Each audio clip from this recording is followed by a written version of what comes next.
এখন বর্তমানে দেখি অনেক ইউটিউব চ্যানেল এবং অনেক ফেসবুক পেজগুলোতে আর্মি রিলেটেড, সেনাবাহিনী রিলেটেড, পুলিশ রিলেটেড মানে ডিফেন্স রিলেটেড অনেক ভিডিও আপলোড করে, অনেক ইনফরমেশন শেয়ার করে। বাট বেসিক্যালি আমি যেটা নিয়ে কথা বলতে চাই, মানে স্যালারি গ্রেডিংটা, আই মিন বেতনটা নিয়ে কেউ কিন্তু কথা বলে না এবং সত্যিটা বলে না।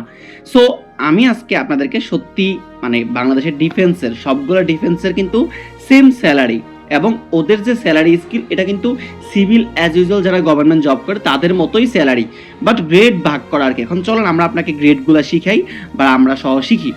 সো ফার্স্ট অফ অল আমাদেরকে বুঝতে হবে যে ডিফেন্সের কয়টা মানে সেক্টর বলতে মিনস র্যাঙ্কের মধ্যে কয়টা ধাপ রয়েছে।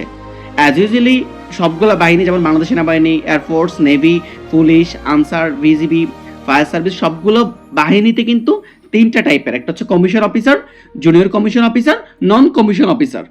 ওইটার মধ্যে আবার বিভিন্ন পোস্ট রয়েছে, যেমন আপনার কমিশন অফিসার রয়েছে লেফটেন্যান্ট থেকে শুরু হয়ে lieutenant, captain, major, lieutenant colonel, colonel এরকম করে আপ টু জেনারেল অবধি। Okay, clear? সেকেন্ড হচ্ছে জুনিয়র কমিশন অফিসার, যেটাকে আমরা বলি আর্মির ক্ষেত্রে হচ্ছে warrant officer, senior warrant officer, master warrant officer, আর পুলিশের ক্ষেত্রে হচ্ছে এসআই, এগুলাই আর কি, ওসি। দেন হচ্ছে নৌবাহিনী বিমান বাহিনীর ক্ষেত্রেও সেম তদ্রুপভাবে হবে, বাট র্যাঙ্কগুলো আমি বললাম না টাইম সাপেক্ষর কারণে। হার্ডলি হচ্ছে নন কমিশন অফিসার, মানে রিক্রুট, সৈনিক, ল্যান্স কর্পর, সার্জেন্ট। রিক্রুট হচ্ছে যে ট্রেনিং করে, পুলিশ হোক, আর্মি হোক, এয়ারফোর্স হোক, সবসময় যেখানে যে ট্রেনিং করে যেই কনস্টেবলটা বা যে সৈনিকটা তাকে বলা হয় রিক্রুট।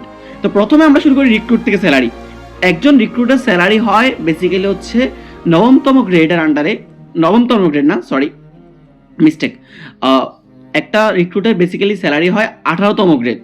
18তম গ্রেড যেটা স্যালারি হয় বাংলাদেশের গ্রেড স্কেলে 8,800 টাকা। ওকে, যদিও রিক্রুটকে স্যালারি মানে শুধুমাত্র বেসিক স্যালারিটাই দেয়, মানে 8,800 টাকাই দেয়। এছাড়াও এখন বলি সৈনিক বা কনস্টেবল র্যাঙ্কের স্যালারির কথা।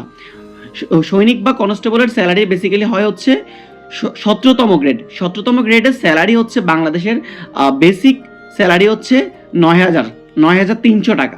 9,300 টাকা সর্বসাকুল্যে, মানে অন্য অন্য সব কিছু মিলিয়ে আপনার ওটা ইন টোটাল দাঁড়ায় হচ্ছে 14-15 হাজার টাকার মতো, 15-15.5 মতো, কম বেশি হতে পারে সামান্য।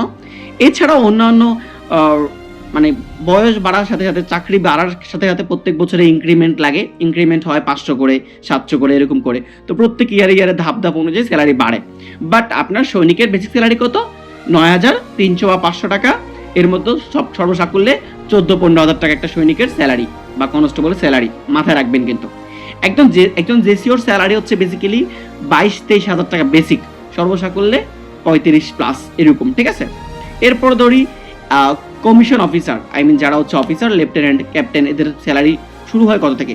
একজন লেফটেন্যান্টের স্যালারি শুরু হয় বেসিক্যালি 9তম গ্রেড। 9তম গ্রেড বাংলাদেশের বেসিক স্যালারি হচ্ছে 23,500 টাকা। বর্তমানে একটু কম বেশি হতে পারে, বাট 23,500 টাকা, সর্বসাকুল্যে 38-39 এরকমের মতো। তো আমরা এখন জানলাম সকল বাহিনীর স্যালারি কিন্তু সিভিল গভর্নমেন্ট জবের মতোই স্যালারি, কোনো প্রকার 19-20 নাই। এখন আপনি যদি ইলিগাল মানি হিসাব করেন সেটা আলাদা কনসেপ্ট, বাট স্যালারি কিন্তু সেম। সিভিল এবং ডিফেন্স স্যালারি কিন্তু সেম, ওকে, গ্রেড অনুযায়ী। তো ডিফেন্সের মধ্যে 3টা ক্যাটাগরি বললাম, non commission officer, junior commission officer আর কমিশন অফিসার। ওকে, তো এই 3টারও কিন্তু অলরেডি স্টার্টিং স্যালারি বলে দিয়েছি। আবারও বলি, সৈনিকের হচ্ছে 9,500 টাকা বেসিক, সর্বসাকুল্যে 14-15 হাজার টাকা। জুনিয়র কমিশনের হচ্ছে বেসিক 22,000 টাকা, মানে জেসিওর মানে ওয়ারেন্ট অফিসার বেসিক হচ্ছে 22,000 টাকা, সর্বসাকুল্যে 35-36-এর মতো। আর একজন কমিশন অফিসারের স্যালারি হচ্ছে বেসিক্যালি বেসিক 23,500 টাকা, সর্বসাকুল্যে 38-39 হাজার টাকা। কম বেশি হতে পারে কিন্তু, আমি আবার বললাম কম বেশি হতে পারে কিন্তু।